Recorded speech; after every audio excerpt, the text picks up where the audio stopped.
So once I asked one of my favorite producers where he got his awesome kick drums from, like what's the secret? And he simply said, I just take them from other people's tracks. This kind of shocked me at the time, but I'm so glad he did because it showed me how powerful this technique really is. So today I'm going to show you how it's done and walk you through the process. Alright, so today we're going to be sampling or extracting a kick drum from a fully completed track, like something like this here, right?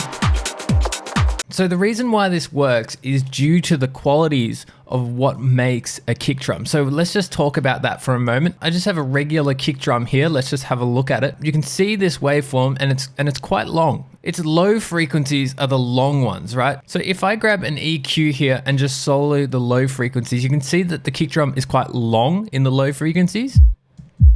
It's quite short in the mid frequencies. So we just have a little tap. And then it's really, really short in the high frequencies. So that's what makes up a kick drum. It has a long low end, and then the mids and highs are really short. And this is what allows us to extract kick drums from tracks. So keeping that in mind, we're going to manipulate this audio file and sample one of these kick drums. First of all, you're going to have to choose a kick drum and try and choose the best, cleanest kick drum that you can find. Usually you'll find your best kick drum in either a breakdown, the intro, or the outro. So I'm just going to look in the intro and outro and see if I can find one.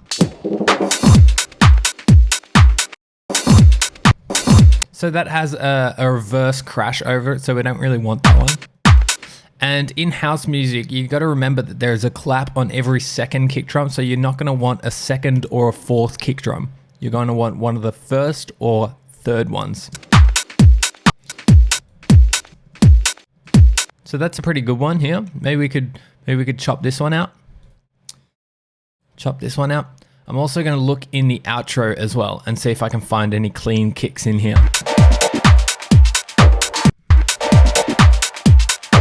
Maybe this one, right? It sort of doesn't have as much background stuff going on, background synths, and then it doesn't have a clap on it either. So they both have different stuff going on in the background. But I think this one is probably a bit better, right? So let's try this one. I'm going to use the most accurate EQ that I have, which is probably going to be Pro Q3. The Ableton EQ is totally fine as well, but this one might just get a slightly more clean result. I'm also going to turn this latency mode onto linear phase and grab a low pass filter and just drag it down until I can hear only kick drum low end. So we're looking for just that really long low end kick drum tail. I don't want any other synth in there. I don't want any other hats, any background elements, just kick drum, right? So if I'm here, I can hear that synth in the background still, right? You can hear that synth. There's like a synth pad that's layered with this sample. So I'm also going to turn this maybe onto 24 decibel per octave. And right about here, I can't hear any more synth.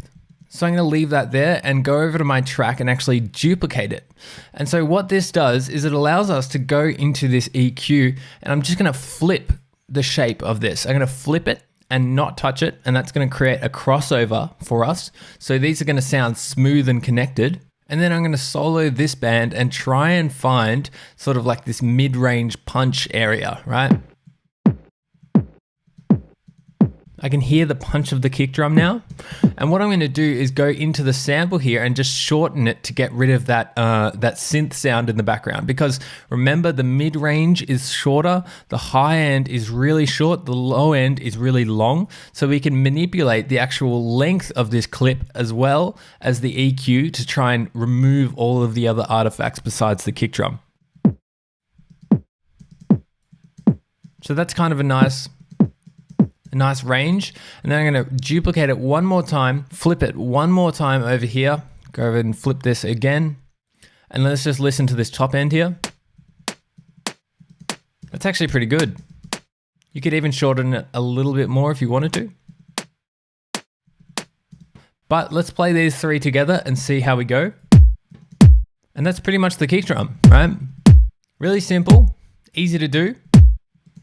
So that's the technique where we're duplicating this kick drum, splitting it into multiple different bands, and then using the audio acoustic qualities of a kick drum to extract it from the loop and remove all the other elements. So you think, oh, okay, I'm done here. Now I can record this. Now I can use this in my track. But what I really recommend is, like, the art of sampling is, we're borrowing or taking something from someone else and we're trying to use it in our own way or improve upon it. What I recommend here is sample the kick drum, but then make it better. Make it better. Make it sound better than it actually was, right? So what we can do here is we have limitless freedom to design and create our own kick drum from this sample here. So what I could actually do is go into my library and type in kick and just search for something. So I found this kick drum sample here. Let's have a listen to this. And it has a nice sort of crispy top end. So let's EQ out this top end and have a little look and see if we can layer it. Layer it in here. That's what it was before. I think that just allows it to breathe a lot more. Just sounds a bit more glued together and realistic. What we can even do is go in here and start experimenting with some effects, some saturation. Maybe I could go grab some erosion and add some noise to this, right? I'm gonna grab my wide noise, bring the width up. That's sounding a lot better as well. So I'm gonna grab a saturator, boost the drive on this saturator, bring down the output. Literally just open up this drive and color and add any of these to any number of these samples in here and just try and improve upon this kick drum and make it your own. This is where the real artistry and the real uniqueness of your own kick drums comes from. It comes from experimentation with what you like for things like this. So I'm gonna add a little bit of drive to this, see how that goes. You could even play with this transients thing over here. Maybe boost the crunch, see how this goes. So I'm just gonna turn this transients thing off because I actually like the amount of space that it has. So you don't have to be only layering kick drums as well. You can also experiment with layering things like hi-hats as well. So I'm just gonna grab a hat sample and see how this goes. Let's just EQ this hat. I'm gonna pull down some of the high end. And I'm also gonna shorten this as well. So it's just make it a bit more of a snappy transient.